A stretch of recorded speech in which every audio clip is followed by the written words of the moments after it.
Welcome to alphacenturian.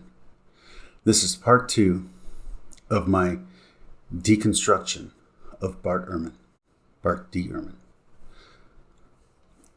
This is titled Causes of Confusion in the Light of Reason. You can thank Martin Luther and the Protestant Reformation for the circular reasoning that results from the 5 solas as relates to biblical interpretation.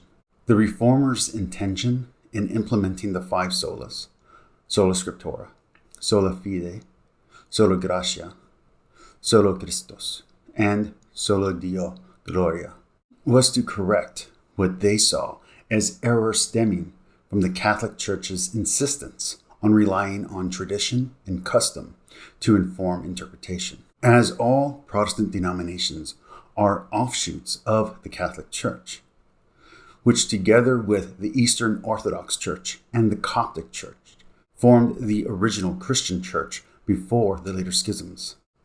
The Protestant appeal to the uniqueness and authority of parts of the Bible is they rejected or relegated to an appendix books or passages Catholic, Orthodox, and Coptic Christians accept. Churches and traditions historically and chronologically more ancient than Protestant denominations, was a move against the magisterium of the Catholic Church. That's right, folks. All this confusion was caused by a political move by a German priest, not a pious act of faith. That is not to say that those who ascribe to sola scriptura do not utilize interpretive methods, but only that they use a type of regula fide. That is, they use the common ecumenical creeds as the interpretive context in matters of faith and practice as it relates to biblical text. These principles are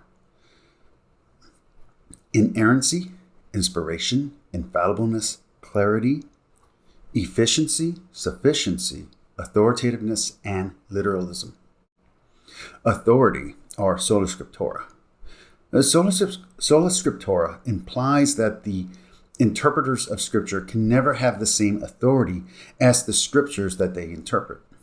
And thus, an interpreter or interpretation must always be submissive or secondary to that which is being interpreted. Clarity.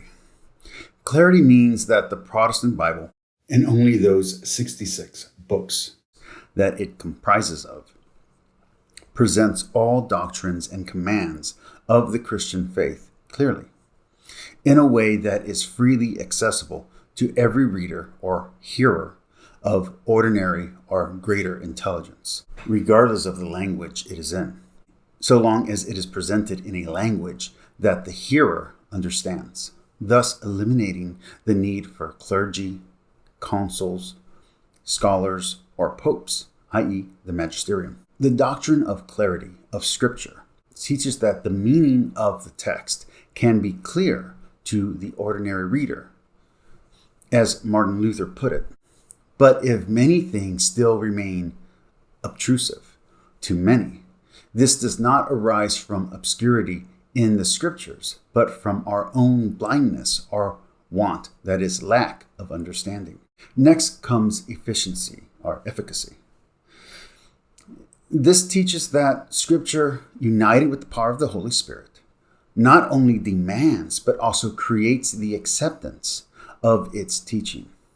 This teaching produces faith and obedience. Scripture for the Protestant isn't one of the 4 pillars calling on intellectual assent to doctrine and dogma.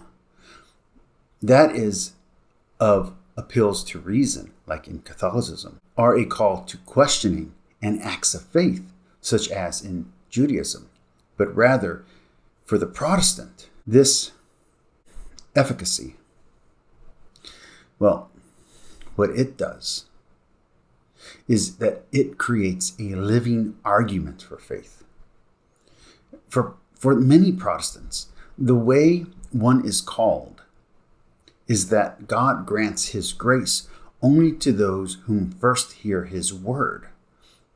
Then sufficiency teaches that the Bible contains everything that one needs to know in order to obtain salvation and to live a good Christian life.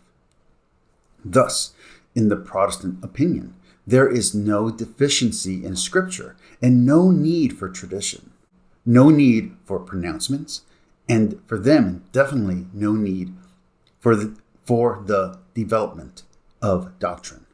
According to Dave Jenkins of Liberty Baptist Theological Seminary, church leaders are to build their ministry on the rock of the Word of God.